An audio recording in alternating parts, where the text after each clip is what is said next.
제가 주님의 교회 처음 부임하여서 인사를 드린 것이 엊그제 같은데 벌써 6년이라는 세월이 흘렀습니다. 어, 새로운 환경에 적응하느라 애썼던 게 엊그제 같은데 벌써 교구 사역자 중에는 제일 연장자가 되었습니다.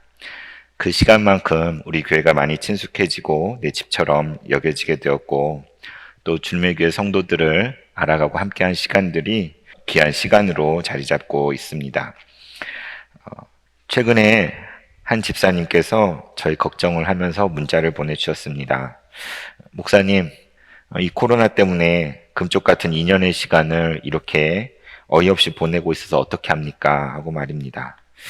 저만 그렇겠습니까? 다 마찬가지일 것입니다. 답장을 보내드렸습니다. 부족한 종을 이렇게 격려해 주시고 생각해 주시니 감사드립니다. 하고 말입니다.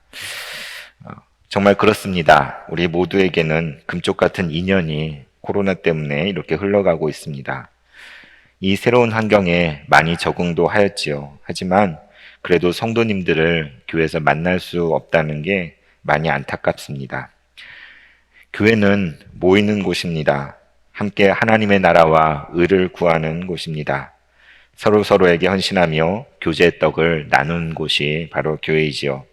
그런데 그렇게 하지 못하고 있습니다. 많은 사역이 멈춰버렸고 온라인으로 겨우 전화통화하면서 신방하고 있는 정도입니다.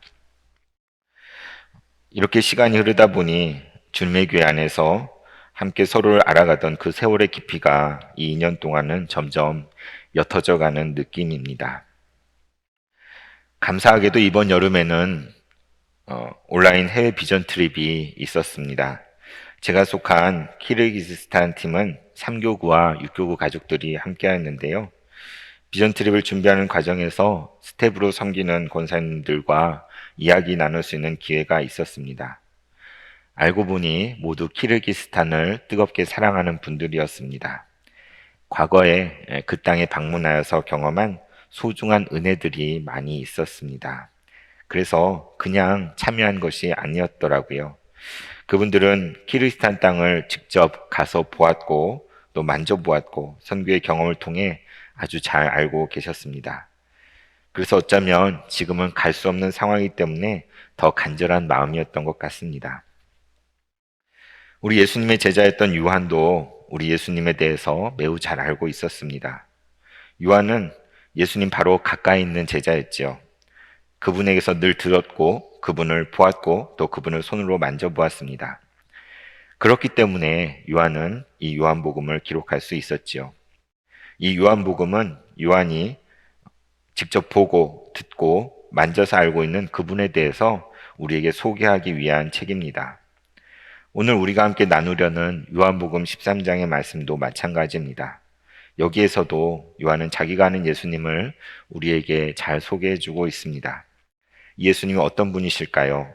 이 시간에 예수님과 3년여의 시간을 함께 보냈고 그분의 제자였던 요한의 소개를 따라가 보려 합니다. 그 소개를 따라가면서 우리도 예수님을 더욱 알아갈 수 있기를 소원합니다. 이제 다 함께 성경의 요한복음 13장 1절을 읽도록 하겠습니다.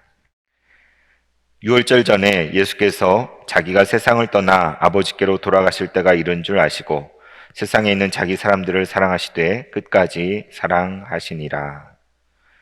그렇습니다. 때는 유월절 전이었습니다. 아마도 마지막 밤 마가의 다락방에서 제자들과 최후의 만찬을 나눌 때였던 것 같습니다. 그들은 예수님과 함께 저녁 만찬 자리에 함께 있었습니다. 그들의 생각과 마음은 어떤 것이었을까요? 아마도 그들 안에는 흥분도 있고 기대도 있고 두려움과 염려도 있었을 것입니다. 그들 중에는 며칠 전에 있었던 나사로의 부활 사건을 떠올리는 사람도 있을 것입니다. 또는 이곳 예루살렘 성에 입성할 때에 사람들이 종려나무 가지를 흔들며 환호하던 소리를 떠올리는 사람도 있었겠지요. 어떤 제자들은 얼마 전에 예수님이 성전 제사장들이나 서기관들과 벌인 언쟁을 떠올리고 걱정을 했을 것입니다. 또 어떤 사람들은 최근에 예수님께서 하신 말씀들이 마음에 걸리기도 했겠지요. 그리고 지금 그런 생각 가운데 있는 제자들 한가운데에 우리 예수님께서 계십니다. 예수님은 알고 계셨습니다. 무엇을 아셨습니까? 오늘 말씀을 보면 그분은 자기가 이제 세상을 떠나 아버지께로 돌아가실 때가 이른 줄을 아셨다고 되어 있습니다. 제자들은 꿈에도 생각하지 못했습니다. 하지만 예수님은 알고 계셨습니다. 이 밤이 지나고 나면 예수님은 중죄인처럼 묶여서 끌려가게 될 것이고 십자가형을 언도받고 고통 중에서 돌아가시게 될 것입니다. 주님은 그 모든 것을 아신 것입니다. 그런데 그것도 사랑하는 제자들 중 한 사람, 그 한 사람의 배신으로 그렇게 될 것이었습니다. 그 자리에 함께 있었던 가룟 유다는 속으로 무슨 생각을 하고 있었을까요? 2절을 함께 보겠습니다. 마귀가 벌써 시몬의 아들 가룟 유다의 마음에 예수를 팔려는 생각을 넣었더라. 그렇습니다. 그의 생각은 너무나도 분명합니다. 그의 머리는 온통 예수님을 팔아넘기려는 생각으로 가득 차 있었습니다. 그런데 예수님은 이 모든 일을 다 꿰뚫어 보고 계십니다. 이러한 제자의 모습을 보고 계시는 우리 주님의 마음은 얼마나 아프셨겠습니까? 또 3절을 보십시오. 주님은 무엇을 아셨다고 되어 있습니까? 저녁 먹는 중 예수는 아버지께서 모든 것을 자기 손에 맡기신 것과 또 자기가 하나님께로부터 오셨다가 하나님께로 돌아가실 것을 아시고, 그렇습니다. 성경은 계속해서 주님이 알고 계신 것을 우리에게 구체적으로 가르쳐 줍니다. 저녁을 먹는 중이었는데도 주님은 무언가를 아시고 계셨습니다. 예수님께서는 하늘 아버지께서 모든 것을 자기 손에 맡기신 것을 아셨다고 되어 있습니다. 세계 모든 사람들의 운명이 이제 예수님 한 사람의 결단에 달려 있는 것이지요. 또 예수님은 자신이 하나님께로부터 왔다가 이제 하나님께로 돌아가야 될 것을 아셨습니다. 우리 예수님이야말로 자신이 떠난 곳이 어디인지 그리고 자신이 돌아갈 곳이 어디인지를 분명히 알고 계신 분이었습니다. 그리고 그때가 이제 이르렀음을 주님은 다 알고 계셨던 것입니다. 이 예수님은 식탁 자리에서 갑자기 제자들의 발을 씻어 주십니다. 제자들은 어떠했겠습니까? 그들은 몹시 당황하였습니다. 그 중에서 가장 당황했던 사람은 시몬 베드로입니다. 시몬 베드로에게 이르시니 베드로가 이르되 주여 주께서 내 발을 씻으시나이까? 그는 지금까지 누구보다도 예수님을 가장 잘 안다고 자부해 왔습니다. 그런데 지금 너무나 혼란스럽습니다. 예수님께서 하시는 행동을 하나도 이해할 수가 없었습니다. 주님, 어찌하여 내 발을 씻으려고 하십니까? 내 발을 절대 씻지 못할 것입니다. 그렇게 놔두지 않겠습니다. 그럼 베드로를 향하여 우리 주님께서 7절과 같이 말씀하십니다. 내가 하는 것을 내가 지금은 알지 못하나 이후에는 알리라. 이것이 우리 주님의 말씀입니다. 주님은 베드로를 너무도 정확하게 알고 계십니다. 그의 당혹스러움과 혼란함, 그리고 그의 이해하지 못함을 다 알고 계십니다. 그뿐입니까? 심지어 그가 장차 예수님을 3번씩이나 부인할 것도 다 알고 계셨습니다. 그렇지만 우리 주님은 베드로의 무지와 그 배신을 전혀 책망하지 않으십니다.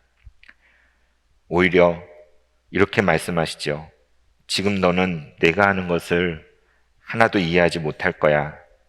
하지만 이후에는 내가 다 깨닫게 될 거란다. 여기에 나타나 있는 주님의 마음은 얼마나 깊은 것입니까? 여기에 얼마나 큰 아픔과 고통이 배어져 있는지 모릅니다. 아가야, 어린 아가야 하면서 마치 큰 고통을 간직한 부모가 미숙하여 아무것도 모른 채 칭얼대는 자녀를 대하는 것만 같습니다. 12절을 함께 보겠습니다. 그들의 발을 씻으신 후에 옷을 입으시고 다시 앉아 그들에게 이르시되 내가 너에게 행한 것을 너희가 아느냐? 예수님께서 물으십니다.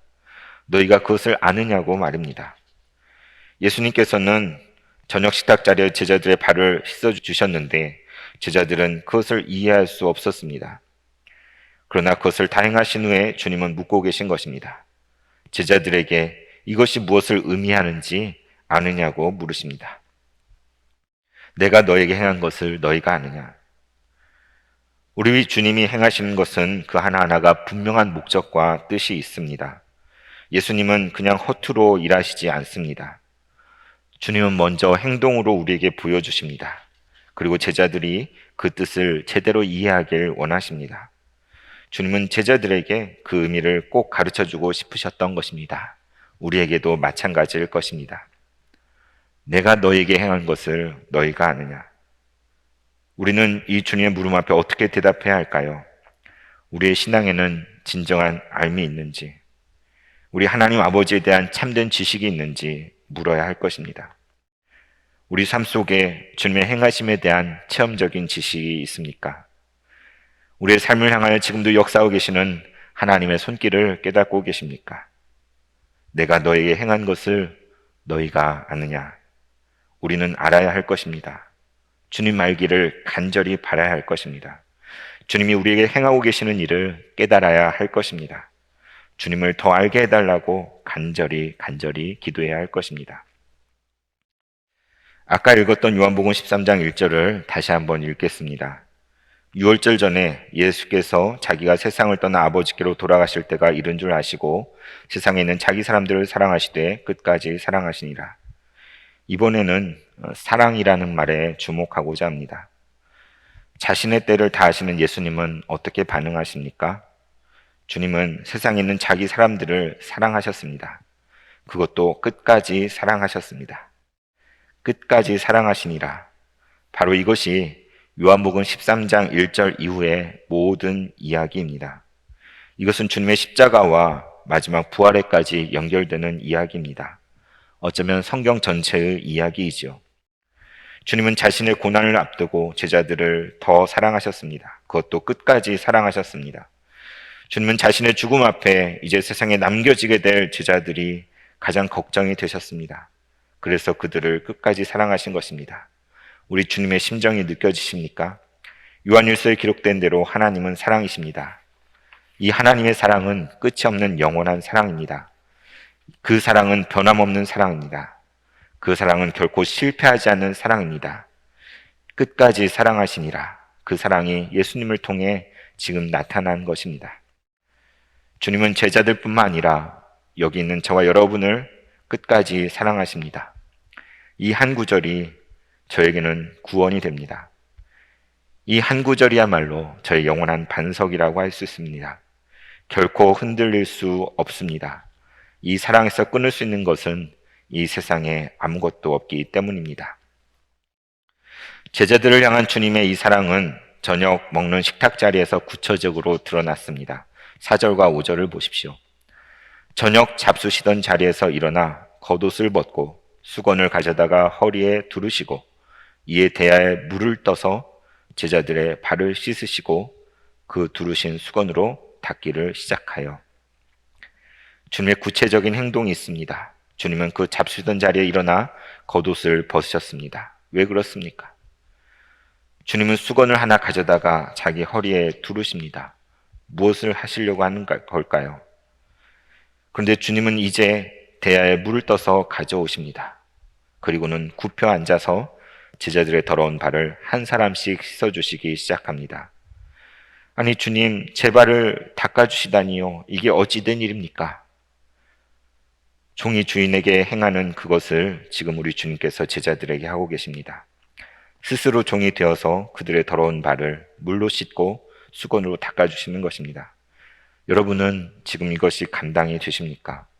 결코 받아들일 수 없는 일입니다. 주님이 화가 난 것일까? 주님은 안 됩니다. 어쩌면 베드로의 저항은 당연한 것이었습니다. 그럼에도 불구하고 주님은 베드로의 더러운 발을 닦아주십니다. 왜 베드로의 발을 닦아주실까요? 예전에 친구들과 농담처럼 주고받았던 이야기가 떠오릅니다. 베드로가 왜 그렇게 거부했을까? 아마도 베드로 발에는 심한 무좀이 있었을 거야.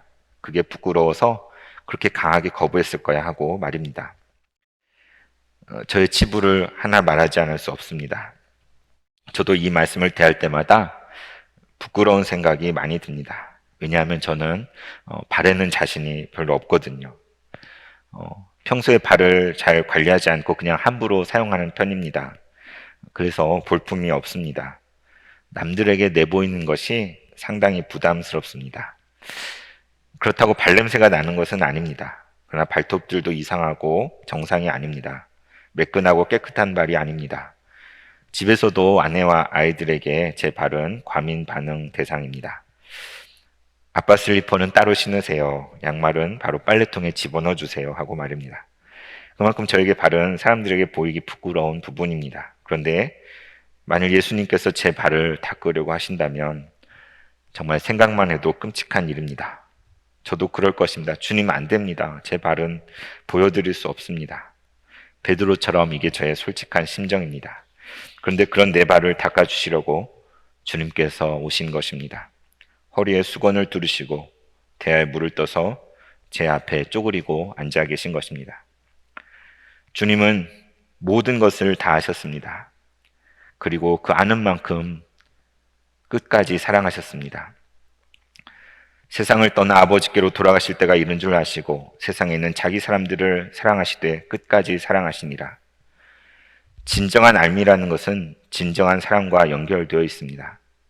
온전한 지식만이 참된 사랑을 낳는 것입니다. 우리는 아는 만큼 그만큼만 사랑할 수 있습니다. 누군가를 깊이 안다는 것은 그 사람을 더 깊이 사랑하는 것이지요. 또 우리가 누군가를 사랑한다고 고백할 때 그 말은 내가 당신을 잘 안다는 뜻입니다. 또 더욱 알기를 원한다는 표현이지요. 우리가 주님을 제대로 알지 못한다면 하나님의 사랑을 결코 알 수가 없습니다. 주님을 제대로 알지 못한다면 그분을 사랑할 수도 없습니다. 정말 사랑을 알고 싶으십니까? 그분 앞에 나아가십시오. 사랑하고 싶으십니까? 그 사랑 앞에 나아가 그분을 만나십시오. 그때야 비로소 진정한 사랑을 깨달아 알 수 있습니다. 그때야 우리도 진정한 사랑을 할 수 있는 것입니다. 제가 오늘 나누는 이 요한복음 13장 1절을 마음속에 새기게 된 것은 첫 사역지에서의 경험 때문입니다. 저의 첫 사역지는 구의동에 있는 한 교회였습니다. 고등부 전도사로 부임하여서 아이들을 잘 지도해 보려고 무던히도 애를 썼던 것 같습니다. 그 중에는 딸같이 된 아이도 있었고 또 서로 친구 먹기로 한 내성적인 녀석도 있었습니다. 아이들 학업을 도와주려고 붙들어다가 공부도 가르쳐보고 또 밥도 많이 사서 먹였던 것 같습니다. 처음에는 제가 사주는 대로 좋다고 받아 먹더니 나중에는 저의 주머니 사정을 아이들이 걱정을 해주더군요. 그럴수록 더 먹이고 싶은 게 사역자 마음 아니겠습니까? 괜찮아, 전도사님 돈 많아 하면서 더 먹이게 되었습니다. 그 중에는 서로 사이가 틀어진 아이들도 있었습니다. 그 아이들을 화해시키려고 노력도 많이 했던 것 같습니다. 아이들의 연애사도 한눈에 다 들여다 보였습니다. 아이들 중에는 입에 피어싱을 하고 민망한 옷을 입고 교회 오는 아이도 있었고 담배 냄새가 나는 아이도 있었고 수련회까지 술을 가져오는 아이들도 있었습니다. 하지만 이 아이들을 어떻게 사랑하지 않을 수 있었겠습니까? 다 저의 새끼들인데 말입니다. 그렇게 감사하게 고등부 사역을 시작한 지 1년하고 5달이 지났을 무렵 신대원 3학년 때입니다. 문득 제 마음속에 떠나자 하는 마음이 들었습니다. 졸업은 이제 한 학기밖에 남지 않았는데 그런데 만일 지금 내가 모든 것을 내려놓고 떠나지 않으면 나는 밥벌이와 성공을 위해 달려가는 그렇고 그런 사역자가 될 것만 같았습니다. 떠나야 한다. 그래서 저는 덮어놓고 1년짜리 견습 선교사에 지원을 하였습니다. 그때 가장 마음에 걸렸던 것은 바로 고등부 아이들이었지요. 그럼에도 불구하고 지금 내려놓고 떠나는 것이 하나님의 뜻이라고 여겨졌습니다. 목사님께서는 떠나기 직전까지 부서에는 이야기하지 말라고 하셨습니다. 그래서 교회를 그만둔다고 말할 수가 없었습니다. 교회를 사임한 날짜를 여름 수련회 마치는 8월 말로 잡았습니다. 선교지에는 마지막 수련회를 마치고 떠날 수 있도록 최대한 양해를 구했습니다. 그래도 최소한 부장님께는 말씀드려야겠다 싶어서 말씀을 드렸더니 충격을 받으셨습니다. 또 한 달쯤 전에는 선생님들께만 말씀을 드렸습니다. 그런데 제가 떠난다고 하니까 그동안 가만히 있던 선생님들이 발벗고 나서서 부서의 일들을 챙기기 시작하셨습니다. 죄송하기도 하고 한편으로 감사하기도 했습니다. 그러나 아이들에게는 떠난다고 말을 할 수가 없었습니다. 마지막 여름 수련회는 모든 것을 다 쏟아 부었습니다. 그만큼 간절했습니다. 시끌벅적한 프로그램 중간에 점심 식사 후 오침을 하는 시간을 넣었습니다. 넓은 예배당 안에 고요한 음악을 틀어주고 모두에게 낮잠을 자게 하였습니다. 오전 활동량이 많아서 그런지 다들 곧 잠에 빠져들었지요. 그렇게 여기저기 누워서 잠든 아이들을 혼자 멀뚱히 바라보고 있었습니다. 그런데 제 눈에서 눈물이 맺히는 것입니다. 하나님, 이 아이들을 어떻게 남겨두고 갑니까? 제가 떠나게 되는 줄도 모르는데 너무너무 미안합니다. 이 아이들을 어쩌면 좋습니까? 주체할 수 없는 눈물이 흘러나오기 시작했습니다. 그래서 밖으로 뛰쳐나와 교회 뒤편에 있는 자갈밭에 주저앉아서 엉엉 울었습니다. 마음속에서 기도가 저절로 나왔습니다. 하나님, 제가 떠나가도 하나님께서 이 아이들을 다 책임져 주세요. 저를 다 잊어버려도 좋습니다. 이 아이들을 힘들지 않게 해주시고 제 뒤에 훨씬 훌륭하고 좋은 사역자를 보내주세요. 그 수련회 저녁 집회 때 하나님께서 큰 은혜를 부어주셨습니다. 기도하는 시간에 기적이 일어났습니다. 그동안 1년 넘게 반목하여 서로 말도 섞지 않던 아이들이 있었는데 그 아이들이 부둥켜 안고 울면서 화해를 하게 된 것입니다. 저에게는 정말 기적이었습니다. 사람의 일이 아니었습니다. 얼마나 감사했는지 모릅니다. 그래, 내가 이걸 보고 떠나게 되는구나. 하나님이 나에게 떠나기 전에 이런 모습을 보게 해주시는구나. 감사합니다, 주님. 감사합니다. 하였습니다. 이런 일을 경험하는 동안에 계속해서 제 마음에 와닿았던 구절이 바로 요한복음 13장 1절입니다. 자신이 세상을 떠나 아버지께로 돌아가실 때가 이른 줄 아시고 세상에 있는 자기 사람들을 사랑하시되 끝까지 사랑하시니라.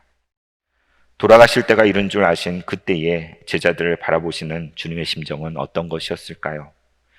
제가 아이들을 남겨두고 멀리 떠나는 입장이 되니까 그 마음이 조금 느껴졌습니다. 끝까지 사랑하시니라. 제자들을 향한 주님의 그 사랑이 조금 알 것 같았습니다. 이에 비하면 제가 아이들 향해 품은 마음은 너무나 작은 것이지요. 그런데도 두고 떠나는 것이 결코 쉽지 않았습니다. 하물며 우리 주님의 마음은 어떠하셨을까요? 마지막으로 제자들의 발을 닦아주시면서 보여신 그 마음 그대로 그 섬김과 사랑이 바로 지금 저와 여러분을 향한 우리 예수님의 사랑인 것입니다. 사랑하는 성도 여러분, 주님은 지금도 저 여러분에게 물으십니다. 내가 너에게 행한 것을 너희가 아느냐? 주님은 제자들의 발을 닦아주신 것처럼 저 여러분의 더러운 발을 다 씻어주셨습니다. 내가 너에게 행한 것을 너희가 아느냐? 주님이 십자가에 설리신 보혈은 우리의 모든 죄와 허물을 다 덮었습니다. 내가 너에게 행한 것을 너희가 아느냐? 우리는 예수님께서 우리를 위해 행하신 일을 깨달아 알아야 할 것입니다. 우리를 향한 하나님의 그 사랑이 얼마나 큰 것인지 알아야 합니다. 그 지독한 사랑 때문에 하나님이 저지른 일이 무엇입니까? 바로 하나님은 독생자 하나뿐인 자기 아들을 십자가에 내어주셨습니다. 자신의 모든 것을 남김없이 내어주셨습니다. 이것이 바로 하나님 아버지의 사랑입니다. 그 사랑은 지금도 저 여러분을 향하여 흐르고 있습니다.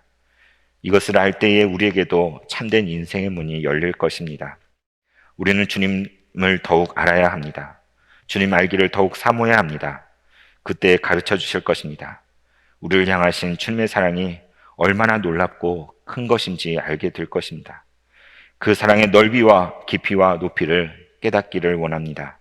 주님을 알기 원합니다. 주님을 더 알기 원합니다. 이것이 우리의 기도가 되었으면 좋겠습니다.